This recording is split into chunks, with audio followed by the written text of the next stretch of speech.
안녕하십니까? 예, 성경 말씀 먼저 보고 말씀을 전하도록 하겠습니다. 사도행전 4장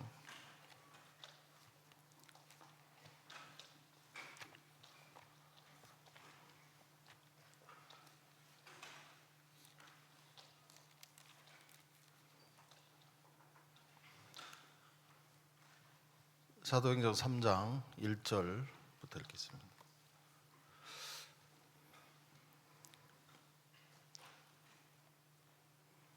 다 찾으셨습니까? 예, 제가 한번 읽도록 하겠습니다. 제9시 기도 시간에 베드로와 요한이 성전에 올라갈새 나면서 안전병이 된 자를 사람들이 메고 오니 이는 성전에 들어가는 사람들에게 구걸하기 위하여 날마다 미문이라 하는 성전문에 두는 자라. 그가 베드로와 요한이 성전에 들어가려 함을 보고 구걸하거늘 베드로가 요한으로 더불어 주목하여 가로되 우리를 보라 하니 그가 저희에게 무엇을 얻을까 하여 바라보거늘 베드로가 가로되 은과 금은 내게 없거니와 내게 있는 것으로 내게 주노니 곧 나사렛 예수 그리스도의 이름으로 걸으라 하고 오른손을 잡아 일으키니 발과 발목이 곧 힘을 얻고 뛰어서서 걸으며 그들과 함께 성전으로 들어가면서 걷기도 하고 뛰기도 하며 하나님을 찬미하니 모든 백성이 그 걷는 것과 및 하나님을 찬미함을 보고 그 본래 성전 미문에 앉아 구걸하던 사람인 줄 알고 그의 당한 일을 인하여 심히 기이 여기며 놀라니라. 10절 말씀까지 읽었습니다. 아침 식사 많이 하셨습니까? 아침에 이렇게 비가 오더라고요. 비가 오고 보니까 숙소에서 늦게 이렇게 올라오시는 분들로 몇 분 이렇게 계시는 걸 보았습니다. 여기 앞에 서니까 굉장히 떨리네요. 지금은 좀 밝아졌네요. 아까 뭐 제가 시력도 지금 사실 많이 잘 안 보여가지고 안 보이는데 떨리니까 더 눈도 안 보이는 것 같습니다. 이거 설교기가 1절부터 10절까지 읽는데 여러분들은 어떻게 느끼셨는지 잘 모르겠지만 평상시에 잘 읽은 것 같은데 잘 안 읽으시고 여러분들은 왜 이곳에 앉아 계십니까? 잘 모르십니까? 네.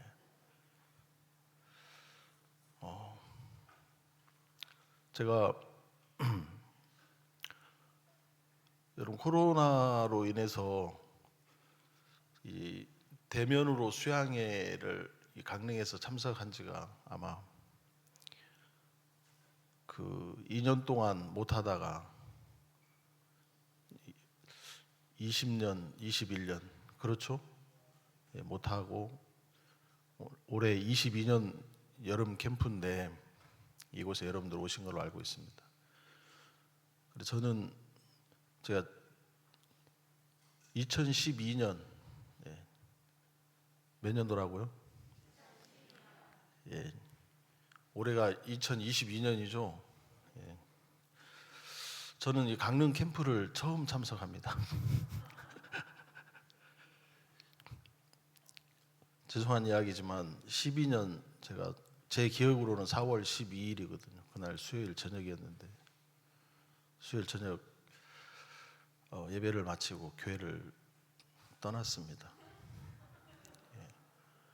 그리고 10년 만에 여기 수양에 왔는데 또 10년 만에 이 강사를 허락하네요. 그래가지고 놀라운 일이죠. 여러분도 여기 앉아 있는 게 놀라운 일인 거예요, 사실은. 1년 전에 저희 교회에 결혼한 자매님이 한 분 계시는데 지금은 이제 올해 30살인가 그렇게 됩니다. 29에 결혼한 걸로 알고 있는데 이 자매님이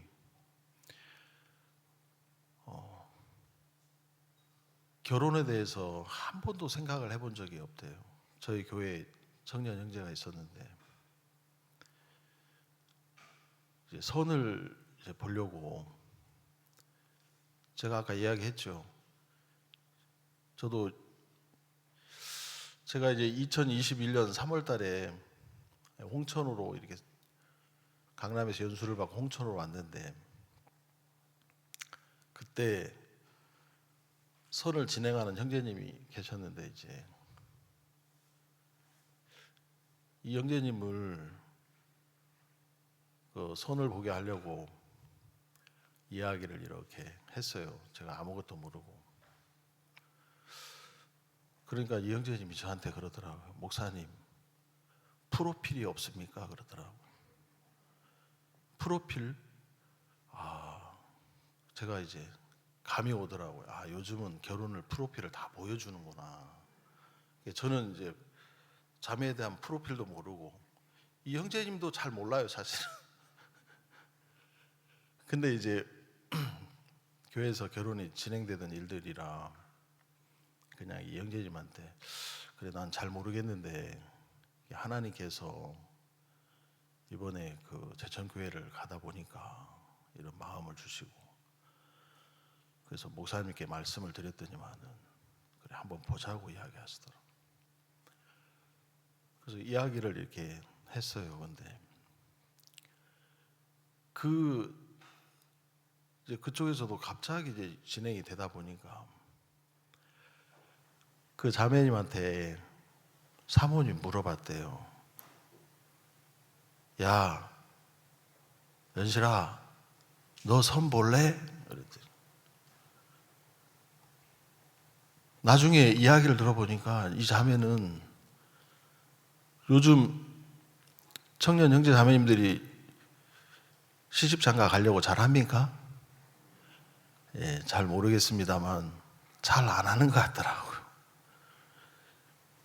근데 이 자매가 한 번도, 나이가 이제 29이면 결혼도 생각해 볼 만 하잖아요. 그죠? 근데 생각을 한 번도 안 해봤대요. 결혼에 대해서. 근데 그날 그 사모님께서 하시는 이야기를 듣고 그냥 예 그랬대요. 뭐 했다고요? 예 했대요. 그리고 이제 선을 보고 하다가 이제 지금 결혼을 해서 홍천에서 신앙생활을 하고 있거든요. 근데 이 자매는 그때 예 안 했으면 홍천에 와 있겠습니까? 안 했겠습니까? 여러분들도 모르긴 하지만 여기 앉아 계신 걸 보면 다 예 하고 여기 오신 거예요. 그렇죠? 네.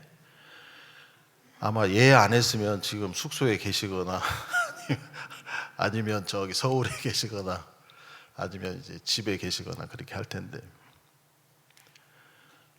누군가의 이야기를 듣고 예 하고 여기 앉아 있을 거라고 생각이 됩니다. 저도 이제 어디서부터 이야기를 해야 될지 잘 모르겠는데 사건도 많고 제 인생 속에 하나님이 일하신 일들이 참 많이 있는데 짧게 좀 이 1시간 안에 담아서 이야기를 좀 해야 될 것 같은데, 이제 아무리 생각해도 야 이거 어떻게 시간을 조절하나 이런 생각들도 들고, 아무튼 이야기를 이렇게 시작을 했습니다. 저는 원래 그 어머니를 따라서 교회를 이렇게 다녔습니다. 제가 이제 제 발로 다닐 수 있을 때, 그러니까 어렸을 때부터.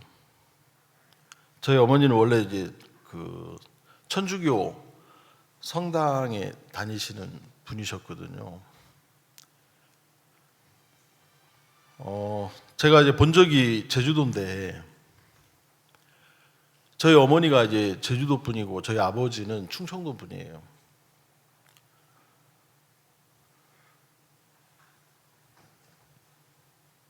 저희 어머니가 제주도 4.3 사건 아십니까? 예, 그런 사건들이 있어가지고 그때 이제 남편을 잃고 무작정 제주도에서 서울로 상경해가지고 저희 어머니는 고향이 없다고 이야기하고 지내셨더라고요. 성당회를 다니셨대요.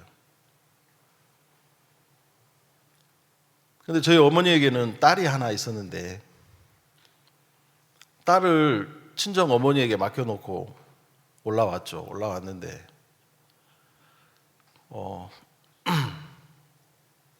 그 옛날에는 그 일요일 되면 성당이나 교회에서 이렇게 종소리를 울리지 않습니까? 예배당 종소리, 그죠? 네.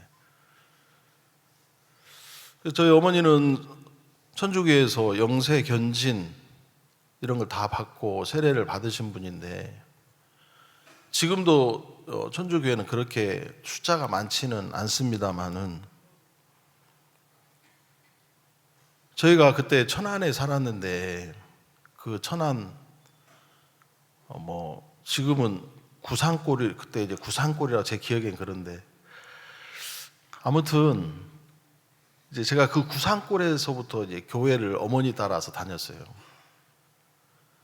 그 예배당 종소리를 치면 어머니 마음이 그렇게 이제 그 죄 때문에 고통이 돼가지고 그때 그 구산골에는 성당이 없어서 이제 나간 게 보니까 성결교였고 그냥 저는 그때 아무것도 모르고 그렇게 따라다녔고 또 어느 날 저희 그 이모님이 제주도에서 이제 찾아오신 거예요. 그래서 그때 뭐 한 달 정도 걸렸다 하더라고요. 요즘에는 인터넷 다 발달돼 있어가 다 찾으면 금방 어디 있는지 찾아낼 수 있지만 그때 당시에는 뭐 거의 통신도 모든 게 어렵고 그러니까 그래서 저는 이제 제주도 가서 이렇게 살게 되었고 어릴 때 제가 12살인가 이렇게 간 것 같습니다. 가서 이제 초, 중, 고 대를 그곳에서 다 이렇게 나왔는데 또 이제 가보니까 저희가 이사한 곳에 가보니까 이제 장로교회였어요. 그래서 저는 장로교회를 이렇게 자연스럽게 다녔고 하나님을 믿었죠. 그리고 이제 시간이 지나면서 뭐 다 이야기는 할 수는 없지만 잘 믿으려고 하면 할수록 걸리는 게 이제 그 죄가 그렇게 마음에 걸리더라고요. 성경을 펴서 왜냐하면 교회 목사님이 가르쳐 주시기를 하나님의 뜻대로 사는 것이 말씀을 지키고 하나님의 말씀대로 실천하면서 사는 게 하나님 뜻대로 사는 거라고 가르쳐 주셨기 때문에 그 뜻대로 살아보려고 하니까 진짜 걸리는 게 많더라고요. 죄가 많더라는 거죠. 그래서 이제 고등학교 때 그리고 우리가 교회를 다녀보면 여기 이제 저희 선교회 저희 교회를 다니시기 전에 여러분들 가운데도 교회를 다니셨던 분들이 계실 줄 아는데 어떤 때는 예수님 피로 내 죄가 씻어져서 진짜 감사하다. 내가 하늘나라 갈 수 있겠다. 그런 마음도 들다가 또 어떤 범죄 속에 빠지고 죄 속에 빠지면 야 이래 내가 하늘나라 갈 수 있겠나 그런 정죄감이 찾아오면서 또 뭔가 열심히 하고 회개하고 또 마음을 가다듬고 다잡고 그렇게 지내지 않습니까? 근데 그러면서도 저는 이제 그때 꿈이 제가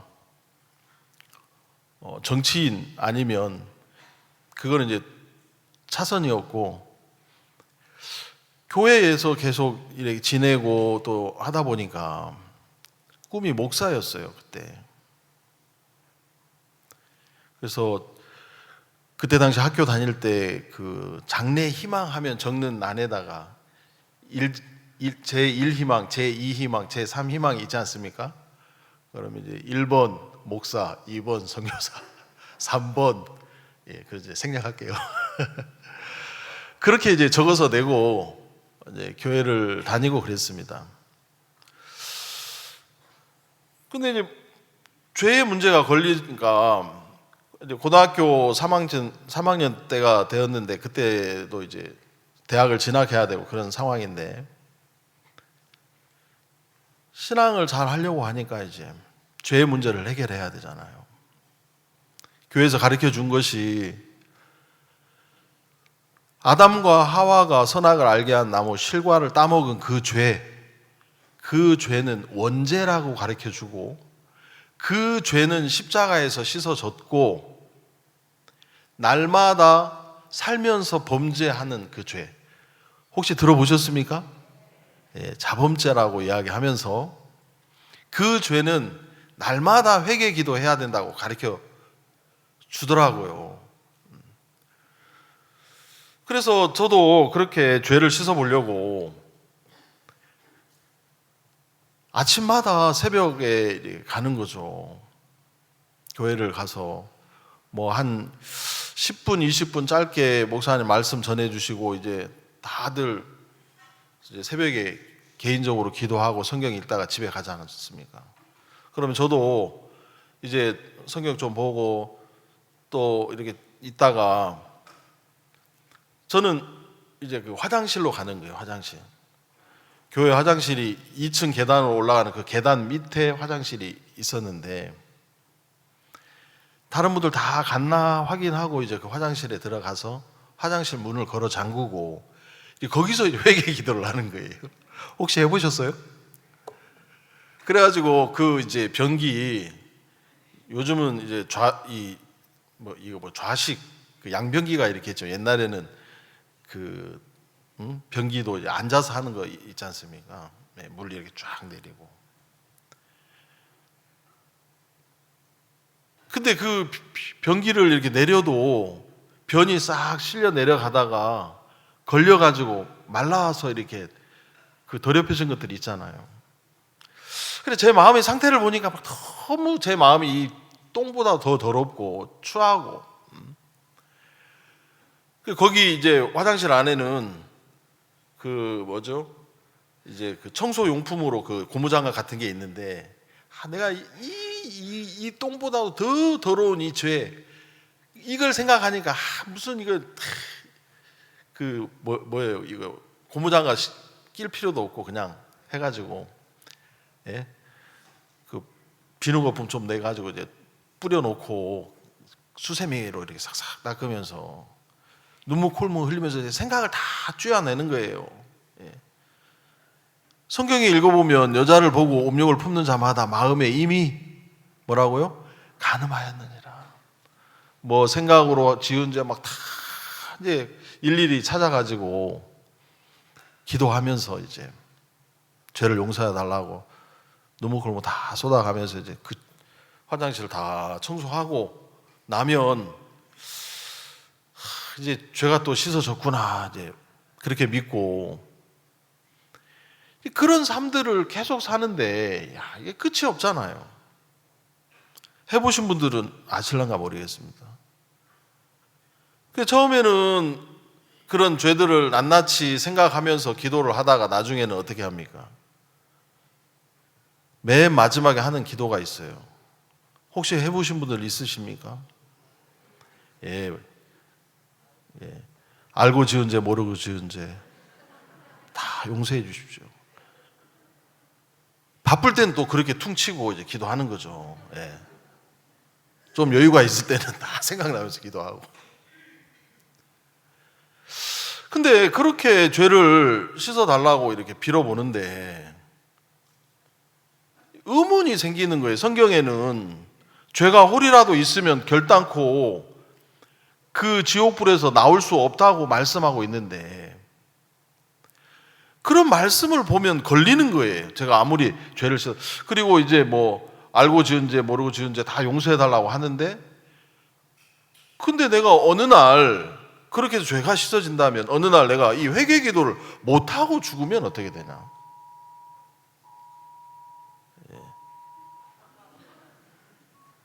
예. 이제 그런 그 뭡니까 이제 필름이 잠깐 끊겼습니다. 뭐 소리.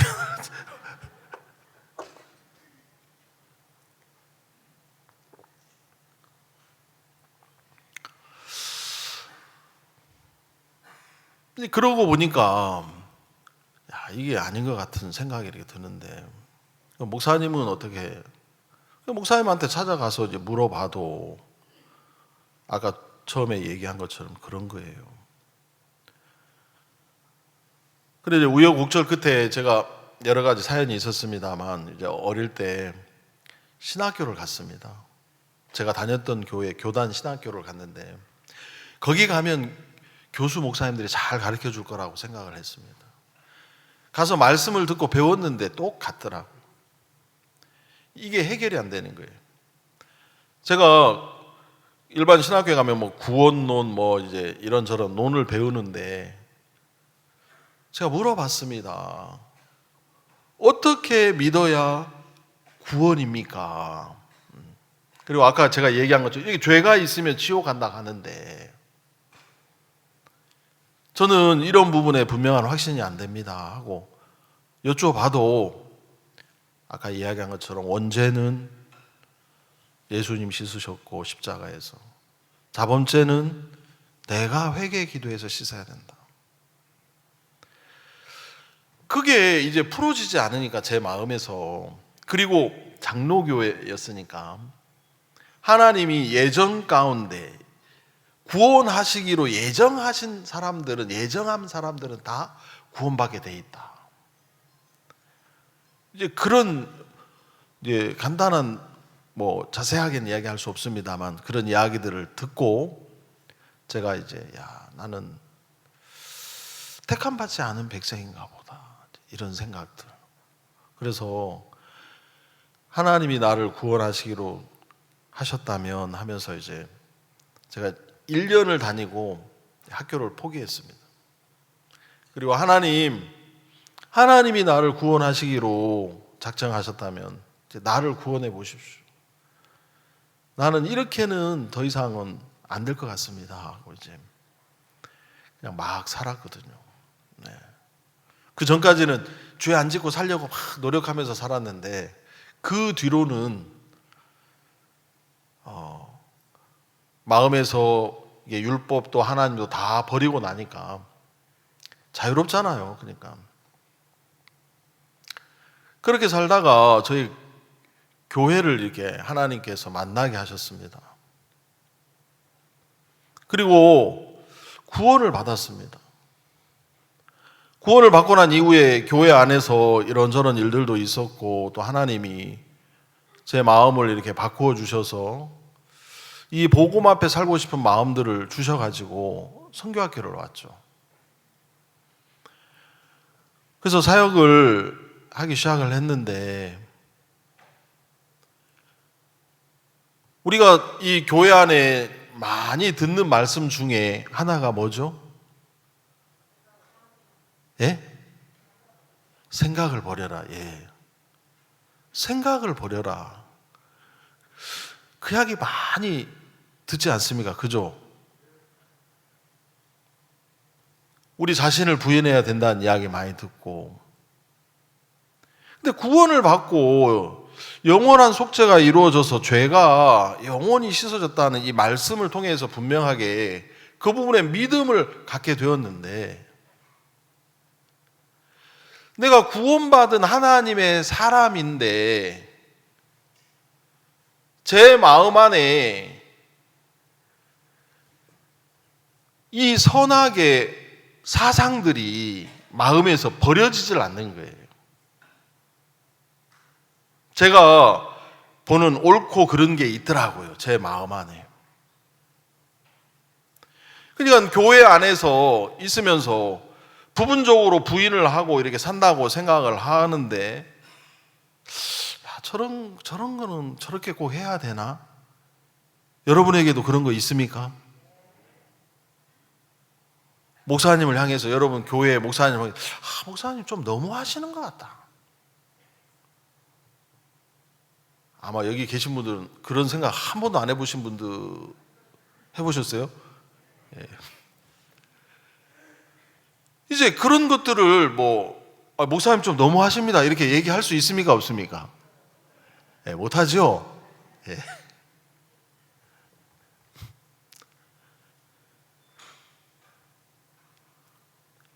여러분, 구원받은 사람은 구원 안 받은 사람이 하나님 믿는다고 하고 하나님 앞에 막 경건한 모습과 경건한 마음으로, 진실한 마음으로 막 열심히 뭘 하고 있을 때 구원받은 사람 마음 안에 아무리 그거 해도 마음속에 예수님 피로 죄가 씻어졌다는 이 복음이 들려져서 그 마음에 영원한 속죄에 대한 믿음이 없는 게 보여지면 어떻습니까?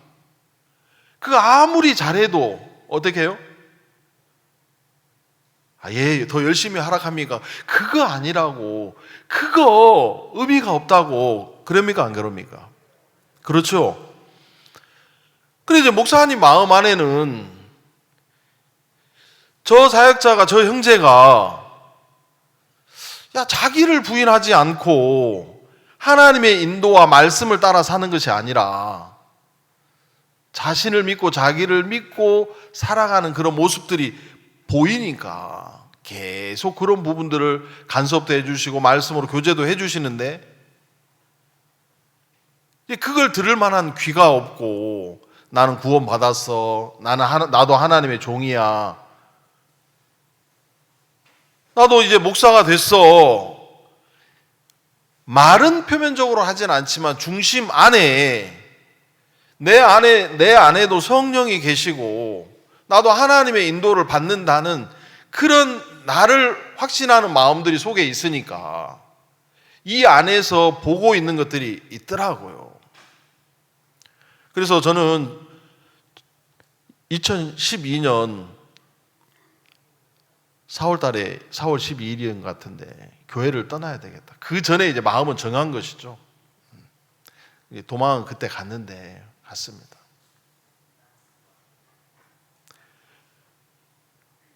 제가 갈 때 어떻게 했겠습니까? 제가 틀렸다고 생각했겠습니까? 교회가 틀렸다고 생각했겠습니까? 여러분 잘 아시네요. 저는 확실하게 지금은 이렇게 돌아서서 보면 내가 미쳐도 어떻게 해요? 단단히 미쳤구나. 진짜 사단에게 잡혀도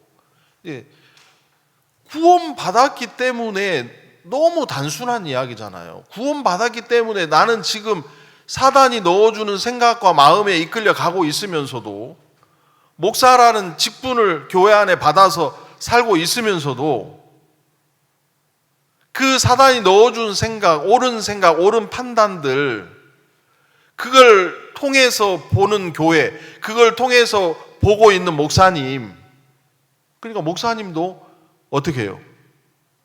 이 복음을 전해준 교회, 복음을 전해준 목사님도 어떻게 보고 있습니까? 틀린 것으로, 아닌 것으로 보고 떠나간 거예요.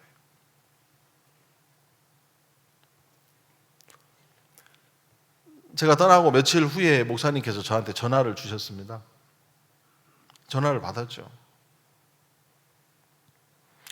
그리고 목사님께서 나중에 하나님이 일하신 거 보고 돌아오라고 이야기하시더라고요, 저한테. 제가 목사님 저도 그렇게 되면 좋겠네요 하고 이제 전화를 끊었습니다. 그리고 사실 저는 이제 나와서 다른 선교회를 가려고 생각을 했습니다. 그런데 제 아내에게 이제 제 마음을 이야기했더니만은 그렇게는 하지 말자고 하더라고요, 제 아내가. 그래서 제가 제 아내한테 아무튼 제가 제 아내를 반협박, 겁박을 주면서 이제 교회를 같이 떠났기 때문에 어쨌든 아내를 이렇게 같이 함께 해준 게 고맙다는 마음으로 저도 그러면 당신 마음이 그러면 나도 이제 다시는 사역을 하지 않는다. 뭐 선교에 돌아와서 다시 사역할 거라고는 그때 뭐 상상을 했겠습니까? 오히려 제가 그랬습니다. 얼마 뒤에 제가 교회를 떠나고 난 뒤에 이제 사역자들이 여러 명 이렇게 뒤에 줄줄줄 또 나오더라고요. 그래서 제가 이제 이분들한테 전도를 또 했어요. 예. 왜 나왔냐 하면서.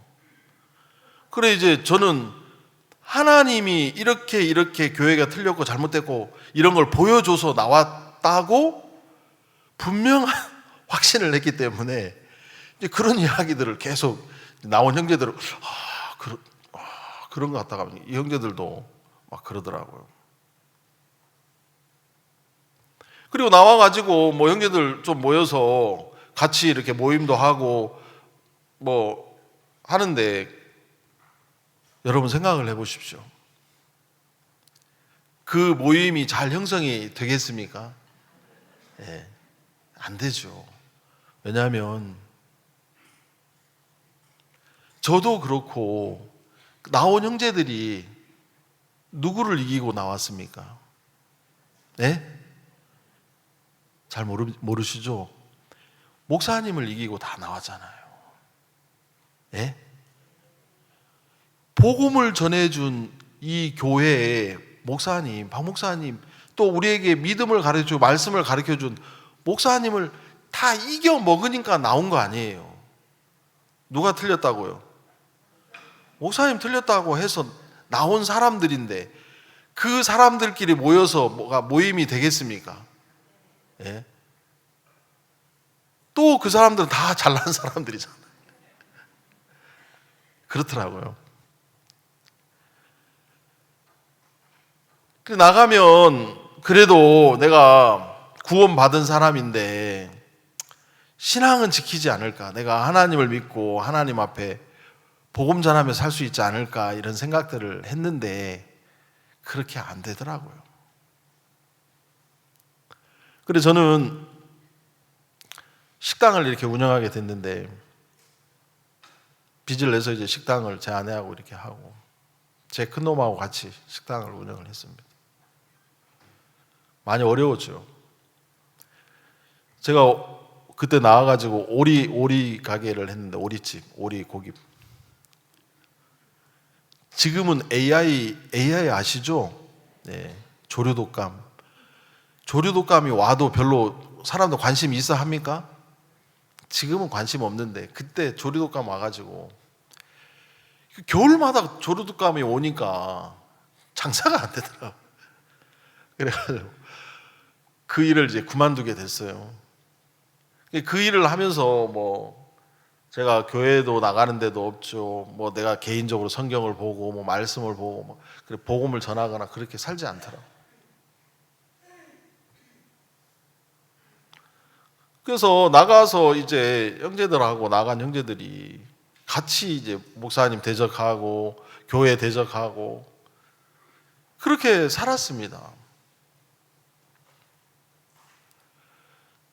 저에게 두 아들이 있었는데 그 작은 놈은 그때 부산 대연교회에서 대학교를 다니고 있었고 그래서 이 아들만 안 나온 거예요.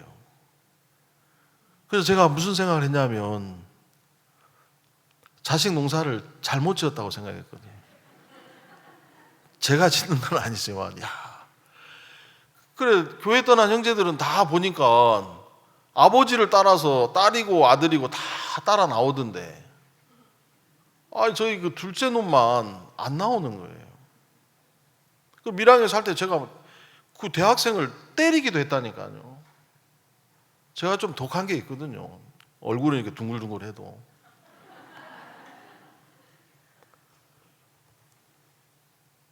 근데 이제 도망치다시피 하고 이제 도망을 갔는데 제가 이제 술도 마시고 이제 그 장사가 어려우니까 부산까지 이제 또 노가다를 배워서 이렇게 할 거라고 부산으로 이렇게 다니면서 이제 그 기차로 이렇게 올라오고 가고 이제 그렇게 했는데 제가 기억이 잘 안 나는데요, 저는. 어느 날 제가 술이 취해가지고 그 기차 1번 객차, 2번 객차 그 사이로 이렇게 계단으로 이렇게 서면 이렇게 내려오지 않습니까? 기차가 서면 그 승강구락 하나요? 이렇게 거기서 이제 졸고 있었던 거예요. 그래서 취해서 이제 자는데 졸고 있는 게 아니고 잤죠. 마침 그날 저희 아들이 밀양에 집에 온다고 한번 오는데 그 차를 탔는가 보더라고요. 근데 밀양에 서는 그 기차가 11시 반인가 그게 마지막 기차인데 그 기차가 지나가면 이제 밀양이 없는 거죠. 근데 그때까지 제가 안 오니까 제 아내가 그 아들이 온다고 해서 야, 너 아빠 지금까지 안 왔는데 한번 그 기차를 다 뒤져봐라. 너 아빠 분명히 이게 마지막 막차기 때문에 이 기차는 탔을 것 같은데. 그래 이제 객차를 하나씩 다 뒤졌는데 보니까 제가 이제 다음 객차로 가다가 딱 보니까 거기서 이제 졸고 있더라.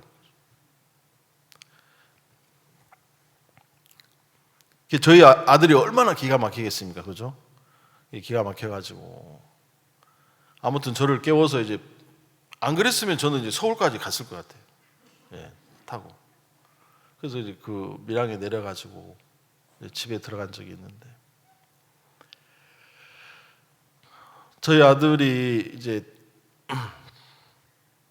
단기 선교를 이렇게 갔습니다. 단기 선교.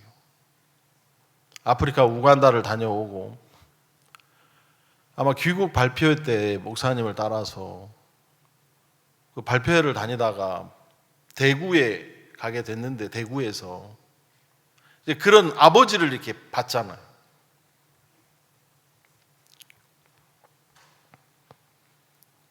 그날 목사님 새벽에 말씀을 전해주시고 여러분 가운데 오늘 저하고 개인적으로 신앙 상담하기를 원하는 사람이 있으면 누구든지 아침 식사하고 사택으로 찾아오라. 제 아들이 갔다고 그러더라고요. 그래서 이제 그 이야기를 쭉 했대요. 목사님 앞에.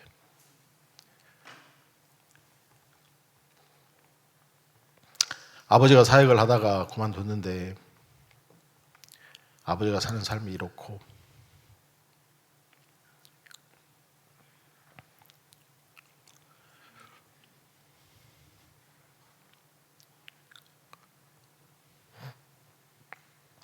자기도 마음이 너무 어렵다고. 근데 목사님께서 그날 교제를 이렇게 해주셨는데 야, 너네 아버지 돌아와. 걱정하지 마. 예, 그 교제가 주였어요, 주. 그러니까 아버지가 돌아온다는 교제가. 예.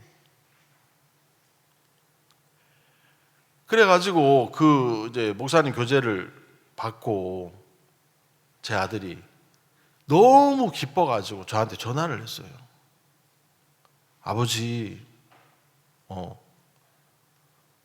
제가 목사님을 만나서 교제를 했는데 목사님께서 아버지 돌아오신답니다. 아버지 이제 돌아오실 겁니다. 제가 뭐라고 얘기했어요? 그래? 제가 뭐라고 했죠? 그때 미쳤기 때문에 제가 그랬어요, 아들한테. 야, 이 미친놈아. 너 생각을 해봐라. 아버지는 내가 얘기했잖아. 하나님이 보여주셔서 나왔다니까. 그래서 내가 교회로 돌아갈 이유가 없어.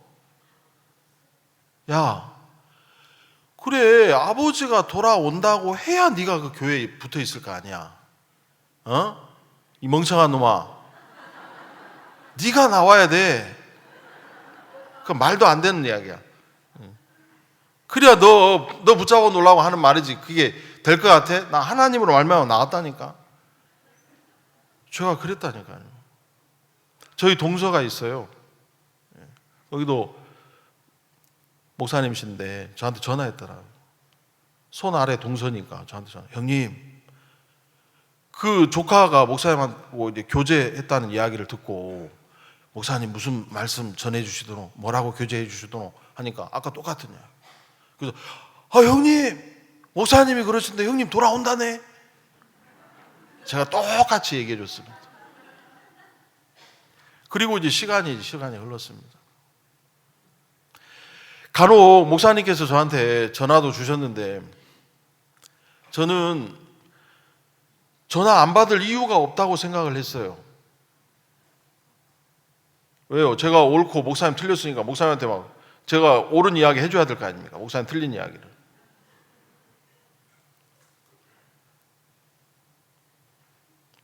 진짜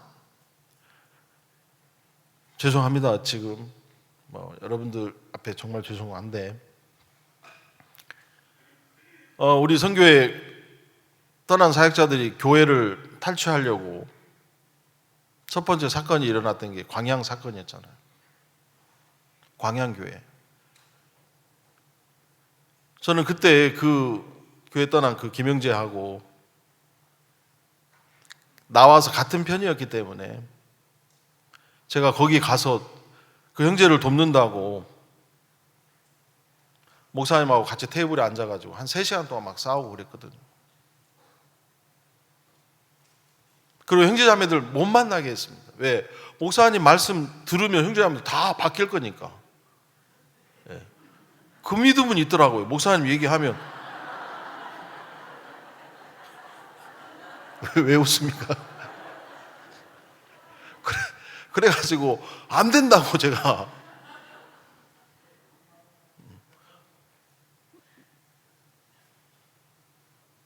성경에도 있지 않습니까, 목사님? 성령으로 시작했으면 하나님이 손 들어줄 거니까 조금만 기다리시라고. 이 형제에 좀 부족함이 있지만 그래도 형제를 통해서 하나님 일하시면 그 나중에 교회 또 형제하면 다 찾아오고 하면 안 됩니까? 하면서 그래 막 한 3시간 동안 막 목사님하고 싸우고 결국에 형제하면 못 만나게 하고 목사님 쫓아보내고 그런 일을 했던 사람이거든요. 그리고 이제 시간이 지나면서 목사님이 이제 재판 하는데 어느 날 제 마음에 목사님이 잘못됐다고 손가락질하고 욕하고 비난하고 횡령했다고 하고 그 편에 서가지고 막 하고 있는데 오늘 나를 이렇게 한번 보니까 나는 뭐 하고 있나? 제가 복음 전하고 있었겠습니까? 아까 얘기 드렸죠? 예, 술 먹고 있고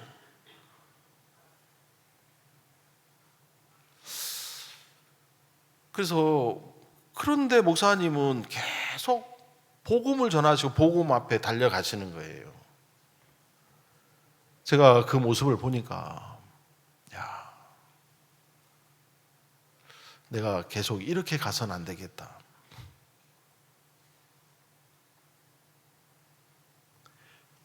교회 안에서 그렇게 생각을 버리라고 이야기 들었고 그 생각을 믿어서 안 된다고 이야기를 전하기도 했고 듣기도 했는데 정말 목사님이 잘못했으면 내가 하나님이 이 재판을 통해서라도 하나님 드러내 주시겠다 싶어서 내가 여기까지만 하고 어떻게 하시는지 한번 봐야 되겠다 하고 그 재판석에는 제가 가지를 않았어요. 못 가겠더라고. 내 자신 모습이 한번 보이니까. 그렇게 시간이 흐르고 목사님이 무죄로 끝이 났죠. 그리고 이제 저는 고향이 이제 제주도니까 저희 어머니 이제 한 분이 계시고 그 배다른 누님이 한 분 계셨는데 저희 이모님이 전화를 와가지고 어머니가 몸이 안 좋다. 제가 사역을 그만두고 제일 먼저 교회를 떠나서 한 일이 뭐냐면 혹시 들어보셨습니까? OK 실버보. 예. 그때 이제 제가 그때 11년도 그때 막 나온 보험이었는데 뭐 묻지도 않고 따지지도 않는다 하면서 그래 저희 어머니가 제가 아까 초반에 얘기했잖아요. 그렇게 하다가 구원을 받고 교회를 만나서 또 교회의 사랑을 입고 은혜를 입어서 목회자가 되고 전도자가 됐는데 어느 날 교회를 떠났다. 저희 어머니에게 오는 충격이 너무 클 것 같고 그 충격에 의해서 꼭 돌아가실 것 같은 마음이 들어가지고 제가 제일 먼저 가서 보험을 들었다니까요. 그 밀양으로 도망가가지고 그때 그 보험이 7년인가 6년을 들었어요. 진짜 꼬박꼬박 안 빼먹고 야 진짜 어머니 돌아가면 큰일 나겠다. 장례는 치러야 되겠다 이렇게 생각이 드니까 근데 안 돌아가시더라고요. 10원도 돈 돌려주는 보험이 아니었는데. 그리고 제주도를 갔습니다. 15년도에 갔는데 어머니 몸이 안 좋다. 그래서 그래 어머니 내가 아들 나 혼자밖에 없는데 내가 모셔야지. 내가 살펴드려야지. 가서 이제 노가다를 배우고 그렇게 하면서 이제 제가 트럭 한 대를 빌려서 이제 사업을 시작했는데 제대로 아는 게 있어야지 일이 될 거 아닙니까? 처음에 막 일이 되는 것 같더라고요. 그래 막 일이 현장에 한 7, 8개 잡혔는데 그 일을 혼자 할 수 없잖아요. 누군가를 시켜야 되고 같이 해야 되는데 펑크를 내기 시작하니까 이게 7개 현장, 8개 현장 관리가 안 돼가지고 한꺼번에 그때 돈을 벌어야 되는데 한 3천만 원 정도 손해를 본 것 같아요. 현장을 하고 나니까. 그래가지고 이제 어려우니까 어머니 그때 당시에 돈 좀 이렇게 만들어주면 안 됩니까? 하고 막. 어머니가 막 너무 충격이 오고 쓰러지셨어요.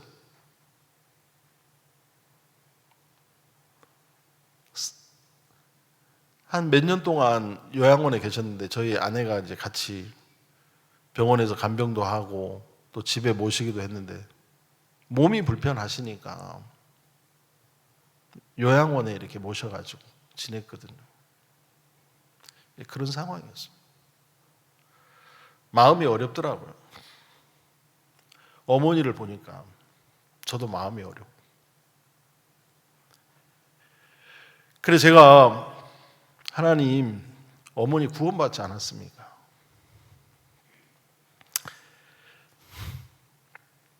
죄송한데 저희 어머니 좀 하나님 좀 모시고 가면 안 됩니까? 야, 이렇게 기도하는 사람 있습니까? 진짜 나쁜 놈이죠. 그렇게 이제 시간들이 지났는데 제가 그 둘째 아들에게 이 교회에서 떠나게 하려고 교회에서 마음이 멀어지게 하려고 그 단기 선교를 갔다 와서 이제 교회에서 계속 IYF 활동하고 그러다가 그냥 선교학교를 가는 거예요. 선교학교만 가지 마라. 내가 네 하고 싶은 거 다 해도 된다. 그리고 빨리 군대를 좀 가라. 빨리 군대에 가서 이제 있으면 아무래도 교회하고 몸이 멀어지니까 마음도 어떻게 되겠어요? 멀어질 걸 이제 계산해 두고 그렇게 군대를 가라 했더니만 군대를 안 가고 공부 연기 하다가 이제 선교학교를 먼저 가고 나중에 이제 군대를 가더라고요.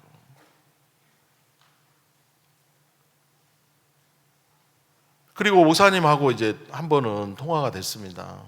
저희 아들 결혼을 한다고.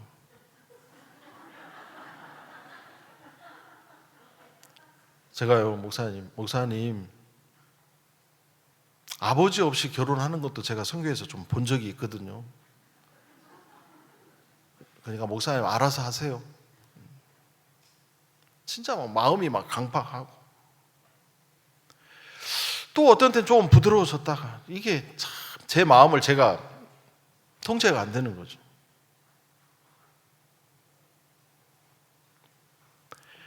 그 어느 날 목사님께서 저한테 그러시더라고요.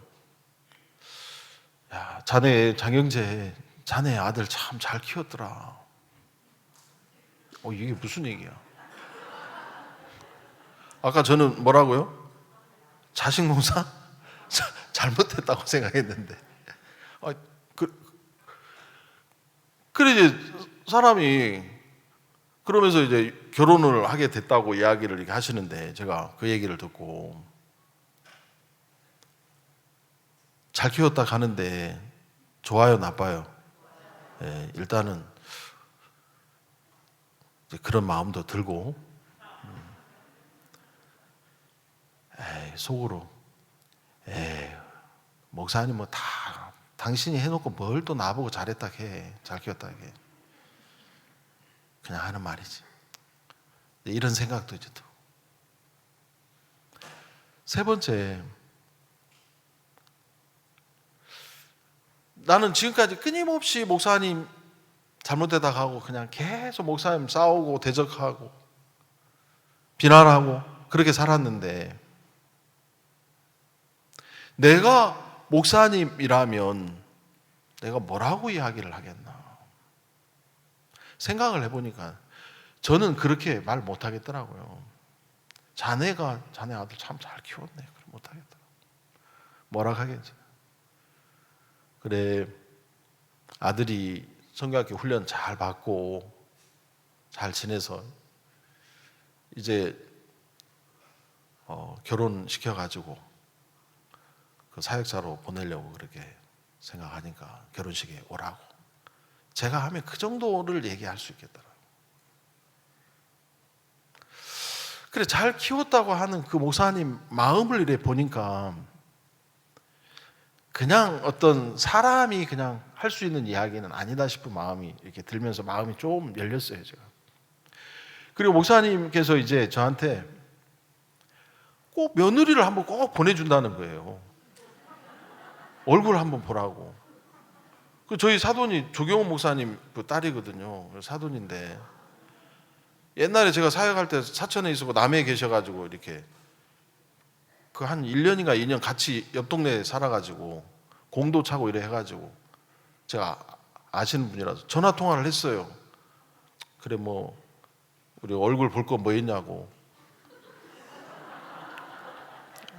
그냥 뭐 결혼식 때나 얼굴 보자고. 결혼식 때는 좀 가려고 생각을 했었거든요. 그것도 안 가려고 막 하다가 제가 얘기했죠. 얼굴은 둥글게 생기고 독한 게 있다니까요. 그래서 저는 안 가려고 막 했는데 주변에서 그래도 천륜인데 하늘이 맺어준, 그래가지고 이제 제가 그럼 가야 되겠다 이런 생각을 했어요. 결혼식 당일만. 근데 이제 갑자기 어느 날 목사님이 저희 아들하고 이제 제 며느리가 된 자매를 보낸 거예요. 제주도에. 와서 뭐 늘 하던 대로 제 큰아들하고 이제 참치 횟집에서 같이 이제 식사를 하면서 큰아들하고 저하고는 이런 얘기 해도 되나 모르겠네. 소맥을 딱. 소맥을 아세요? 우리 형제자매들 대단하신 분들이네. 그래가지고 그거 이제 하면서 아들아 상견례는 안 하기로 했다. 근데 제 큰아들이 그때 갑자기 아버지 그건 아닌 것 같습니다. 큰아들은 지금 교회 안 나오거든요. 제주도에 있는데 그때 그러더라고요. 저한테 그래도 이게 대소사인데 이거 큰 일인데 양가 부모님이 만나서 인사 정도 하는 거는 이거 그렇게 해야 되는 거 아니냐고. 그 전혀 뜻밖의 얘기를. 저는 그 큰아들이 늘 철이 없다고 생각하는 사람인데 그 이야기를 하는 거예요. 술이 깨더라고요. 그래가지고 밥 먹고 이제 그날 나와가지고 며느리를 보니까 그 결혼식은 안 했지만 며느리를 보니까 너무 미안한 거예요. 저는 이제 제 마음에서 이제 제 아들하고의 관계는 이번 결혼식이 되면 아들은 아들대로 인생을 가고 나는 딱 이제 끝났다라고 생각을 하고 있는데 며느리 될 그 자매가 왔고 차를 이제 끌고 오는 사이에 횟집 앞에서 제가 내가 교회의 대적자가 돼 있고 목사님 대적자가 돼 있어 너무 미안하다.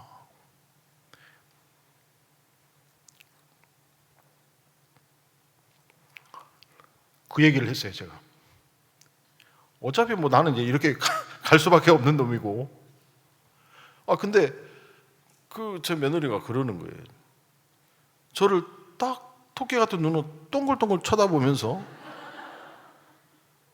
얼굴을 환하게 웃으면서 아버님 괜찮아요? 그러니까 더 미안한 거 있죠. 이해가십니까? 더 미안하다. 공항에 갔어요.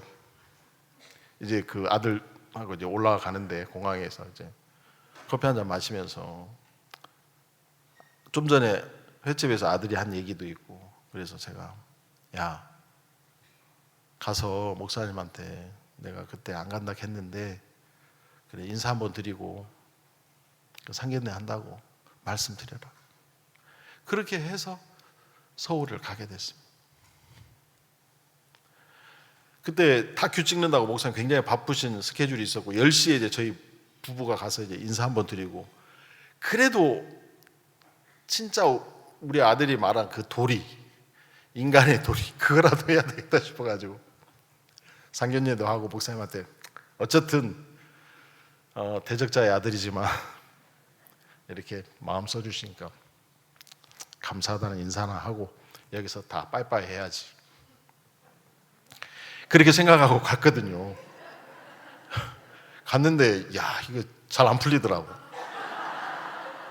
왜냐하면 나는 얼른 인사하고 이제 그쪽에 이제 제 사돈 인사하고 그냥 커피 한 잔 마시고 하여튼 내일 봅시다 하고 뭐 이렇게 해서 그때 사실은 이제 교회 떠난 김동성 형제님이 지금 그때 당시 전주에 있었거든요. 결혼식이 전주에서 있었어요. 그래서 저는 이제 그 형제님하고 같이 이제 해서 교회를 대적하는 사람이 되어 있었거든요. 그때. 그러니까 전주에서 결혼식 하니까 얼마나 좋아요.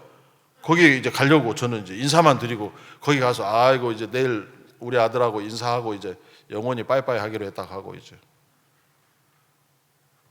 그렇게 하려고 계획을 다 잡고 이제 갔는데 목사님하고 만날 시간이 안 되는 거예요. 다큐 찍는다고 뭐 바빠가지고 목사님 그 의논하고 막 계속 영상 채팅으로 장관님들 어디도 보니까 칠판에 빼곡히 적혀져 있는 그거 계속 하고 계시고 전 기다려야 되고 막 제가 막 안절부절 이게 큰일 났다 이거. 그래가지고 막 오락가락. 아무튼 그날 하나님께서 내일 그 목사님 나올 건데 박영주 목사님을 만났어요. 거기서 내가 진짜 싫어하던 분이었거든요. 근데 저처럼 교회 떠났다 하더라고. 근데 어느 날 교회를 다시 돌아갔다 가는 거예요. 그래가지고 그날 우연히 거기 로비에서 만났어요. 왔다 갔다 이제 전화도 받아야 되죠. 가지도 못하고 막 만나가지고 이제 그 목사님 따졌어요. 제가 아니 작은아버지 욕하고 교회 떠날 때는 언제고 도대체 왜 돌아왔냐고.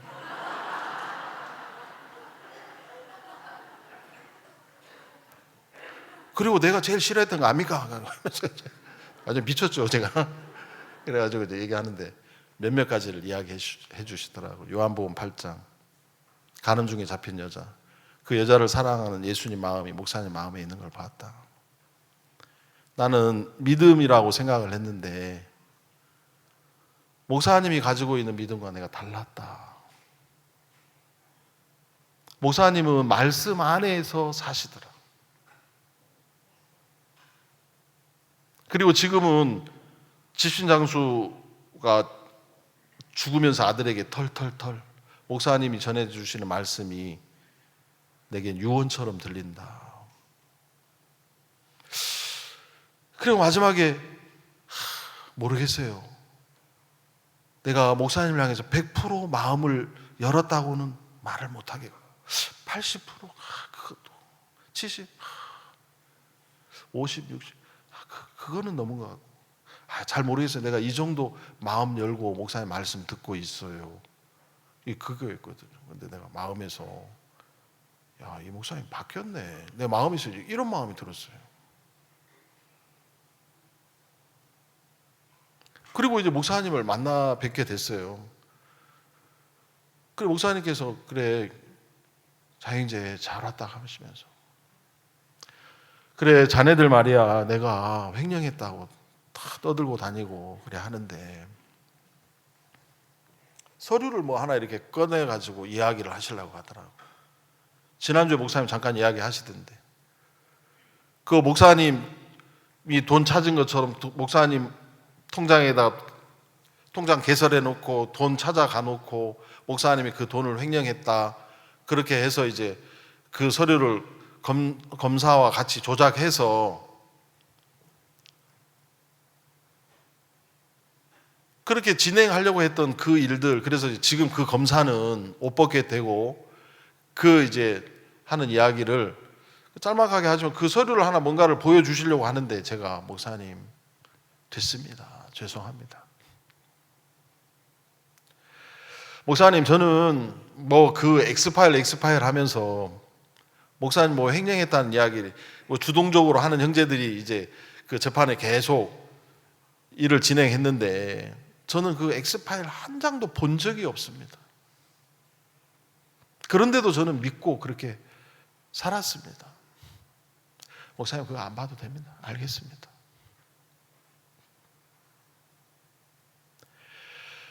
목사님 교회로 돌아오라 하더라고요. 그래 자네 제주 교회 나와. 그래 다음 주부터 그렇게 나오라고. 제가 뭐 했다고요? 예 했어요. 그래서 여기 와 있는 거예요.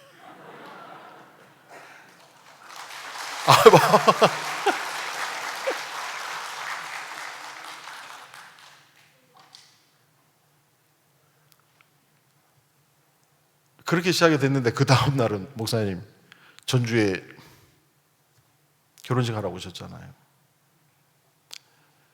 제가 이제 그 이야기 해놓고 목사님이 기뻐하시면서 이제 저 보내주셨는데 그날 이제 늦어가지고 강남에서 저희 아들하고 이제 태우고 전주로 내려가는데 강남 주차장을 쫙 내려가는데 제 아들이 그러는 거예요. 제 뒤통수에다 대고 아버지 왜? 오늘 정말 제가 조마조마했습니다. 왜? 제가 제주에서 김포공항 내려가지고 강남 목사님 만나고 또 그 목사님 기다리는 시간 왔다 갔다 하면서 전화 받고 막 안절부절 못하고 막 제가 그런 거를 제 아들이 계속 지켜봤잖아요. 근데 뭐라고 이야기하냐면 아버지 목사님께서 아버지 너 결혼식을 통해서 돌아온다고 이야기하셨거든요. 내가 깜짝 놀랐어요. 처음에도 제 아들하고 교제할 때 너 아버지 돌아온다. 그리고 그날 제 목사님 만나 뵙고 이제 교회로 돌아오게 돼 예하고 내려가는 그 차에서 제 아들이 이야기를 하더라고요.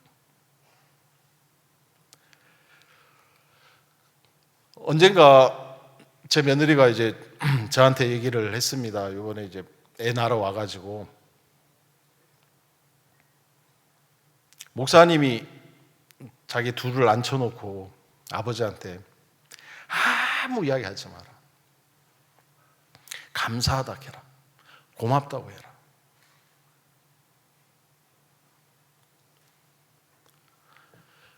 그렇게 이야기하셨다 하더라고요. 그런 마음이 제가 이제 알게 되겠더라고요. 그래 이제 내려가면서 야, 그랬구나. 저는 목사님 이야기를 하나에서 10까지 다 이겨먹고 살았는데 제 영혼을 두고 기도하시면서 그래서 제가 한 번은 연수원에 와가지고 지내면서 물어봤어요. 목사님, 어떻게 제가 아들 결혼식 때 돌아올 거라고 그런 마음이 들었습니까? 그 시점이 언제입니까? 물어봤다니까.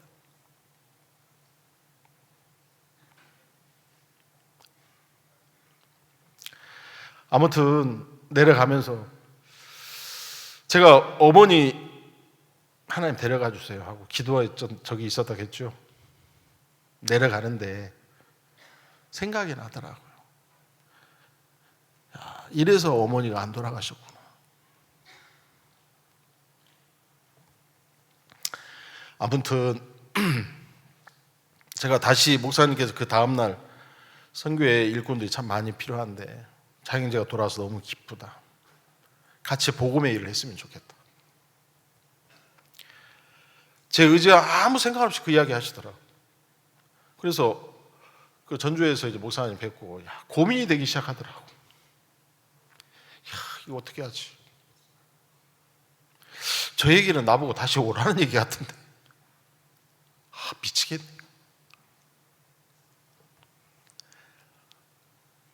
아무튼 그 이제 결혼식 끝나고 추석이 있어서 제 아들이 이제 외가가 봉화인데 그 봉화에 가면서 이제 목사님한테 전화 한번 하라는 거예요.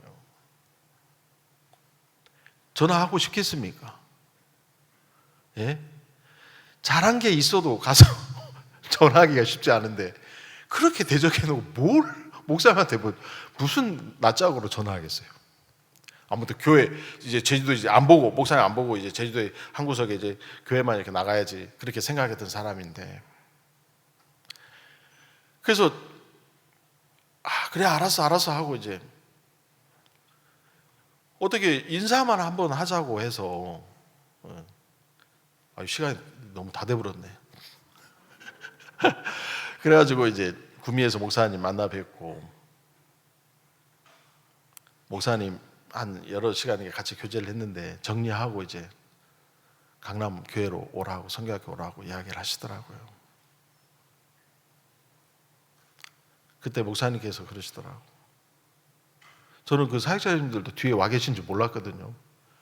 이 자네들 그 김동성 형제 전화 안 받지? 예. 다 차단돼 있지? 예. 장영재하고 그 김영재하고 틀린 게 뭔지 알아?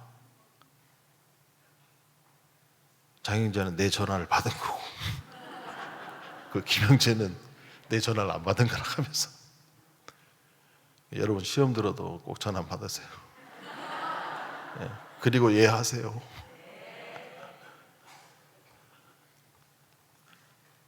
그렇게 대적하고 했는데 목사님 마음 안에 있는 그 예수님의 마음이 저를 이곳에 세웠더라고요. 너무 감사하죠.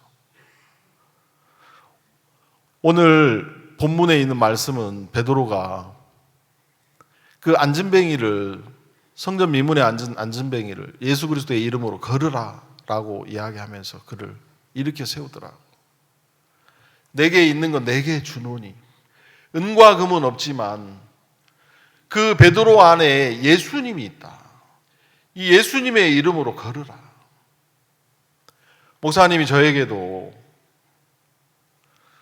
그 베드로에 관한 말씀을 쭉 연수원에 있을 때 전해주시면서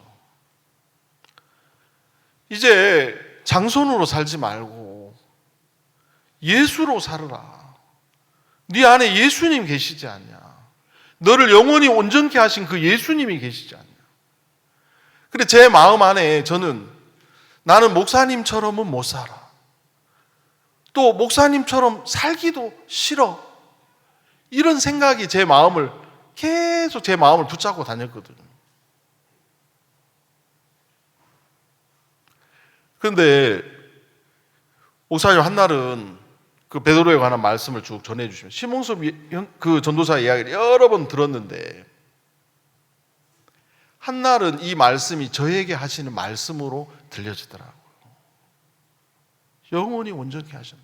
아, 그렇구나.